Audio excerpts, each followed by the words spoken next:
So when I started this series on my own world, I said it was going to be a cautionary tale, and today you're going to see why that's not a joke. In my book on world building, I said, you could really start small with just two or three fantasy conceits. Airbender only has 3, Harry Potter only has 4, and look what they can do with it. But this is a case of do as I say, not as I do, because my own world, I had something in fantasy conceit in each of the 6 categories, sometimes multiple in each one. So today we're going to see how I strung them all together using streamlining and the prime mover to make a world that isn't half bad. So thank you for joining me, and let's examine the world of Ayr.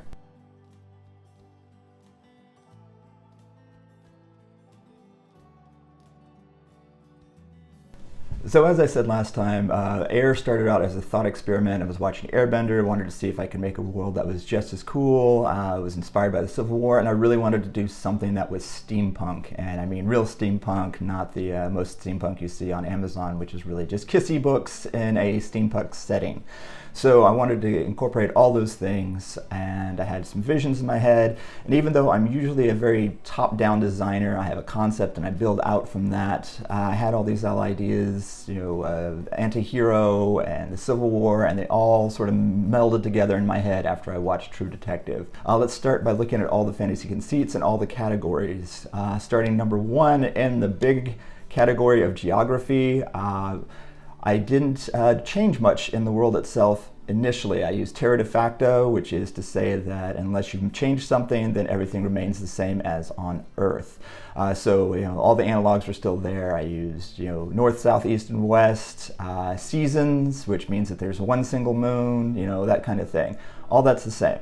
But the big fantasy conceit in geography was that I added ley lines. They were composed of breath, which are these tiny little insubstantial wisps of light that flow along the world. And there are trillions and trillions of them on this world. And kind of like little raindrops, they flow together, and this forms ley lines. I was inspired by Rifts, the old Palladium role-playing game, which was a huge influence on me as a gamer and fantasy GM way back in the day. And so these ideas of that these raindrops of color come together and they flow along these lines of ley, and when they cross, these are notices, and weird things happen to there, which we'll get into in a second. The second fantasy conceit category is biology, and this one's sort of a cheat because, like I said, terra de facto, that means all the trees are oak trees, maple trees, pine trees. The animals are all the exact same animals that are on Earth, with the exception of the mudbird, which I didn't even realize that I had made until much, much later after I was doing world building as a concept. So the mudbird is basically a mix of a society finch, which is one I had as a child, and the canary / myna bird. These are they're known for their beautiful songs, but they're very, very ugly birds, and they become a metaphor in book 1. And it wasn't until I was well done with all of it that I was like, I made up an entirely new species, so that does fall slightly under the biology category. You could argue that the emets that we're going to get into in just a second fall into this, but they're really metaphysical because they don't abide by the laws of biology as we know whatsoever, so they go into the metaphysics category. And then we come to physics / magic, and this one is the big one. As I had mentioned before, I had the concept of breath, and that's really where I deviate the most from the real world.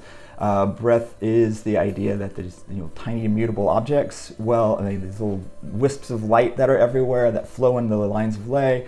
Those are actually, every living thing has breath within them because they came from their deity, creator deity, which we'll explain in just a second in metaphysics. But the idea is that every living thing has some breath within them.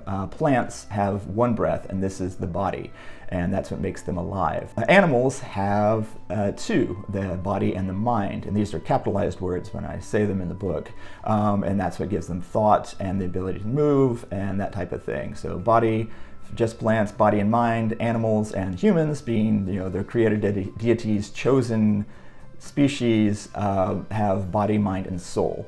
And so these are actually housed, physically within the human. So you have the body here, the mind here, and on the top of your head, there's the soul.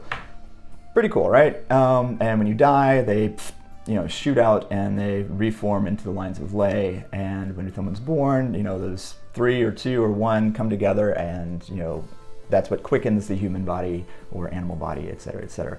Yeah, but sometimes there are mutants, and those are people who are born with fourth breath. And so if it is in the body, they are called shapers, and they're able to create this like psychic exoskeleton around themselves by taking that breath and exuding it and building this very thin but very strong membrane. It's actually not even membrane, it's just kind of like an exoskeleton, like just lines. And it makes them very, very strong, but very, very slow. And some people, like the main character, Marta, are taught how to do not just an armor around them, is what they call that, but she makes a sword out of it, and just a sword, or a gauntlet, or legs, rabbit legs for jumping, that kind of thing. Other cultures use it differently, but we don't go into that really much in the book itself because we're focused on that one continent. If it is, the breath is in the mind, then they can become either listeners or whisperers. A listener can hear the thoughts of others. Whisperer can slightly nudge their thoughts if the person isn't paying attention and influence their ideas. In this world, people have to wear a pen with 1 silver bulb if you're a whisperer, and 2 to symbolize the ears if you're a listener, so that people know that you're there and can guard their minds accordingly.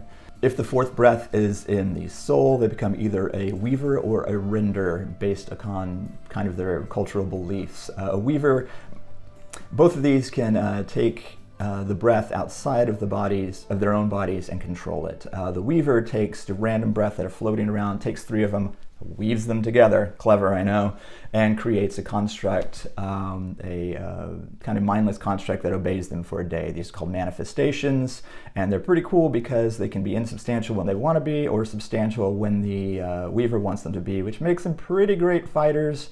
But they found out recently in the story how to make them where they don't dissipate after a day, which is what starts the whole story and kind of in the process.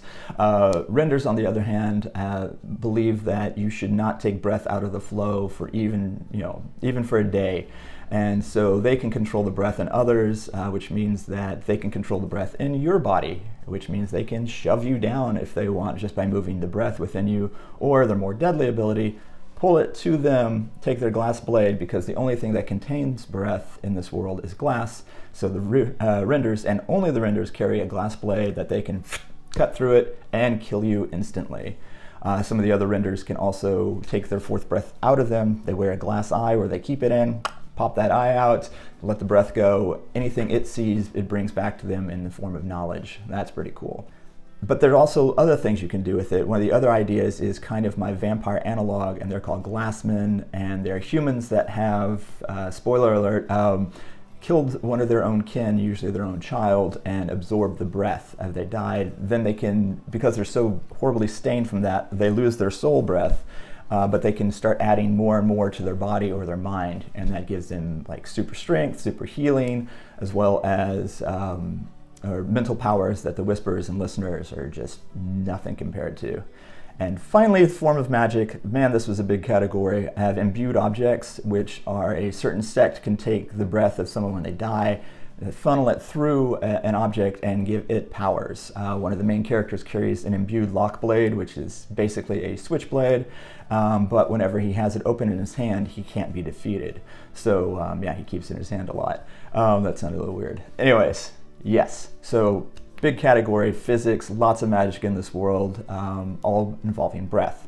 Now into the metaphysics, the big category on this one, and ends up being the prime mover in a way, the whole creation myth of the story is their deity, Sol, S-O-L, came along, fell in love with this beautiful but desolate world, and eventually just shattered his own essence everywhere, and that's what created the breath. And so the breath flows along air all the whole time, and the story is that it will continue to flow until every single breath has been in a living thing with every other single one, at which point Sol will return. Yeah, so probably a story idea in there. Then Sol, as the god analog, we also have a devil analog. Her name is Ware, W-A-E-R, because spelling is terrible, and I apparently thought that was a great word to write over and over again.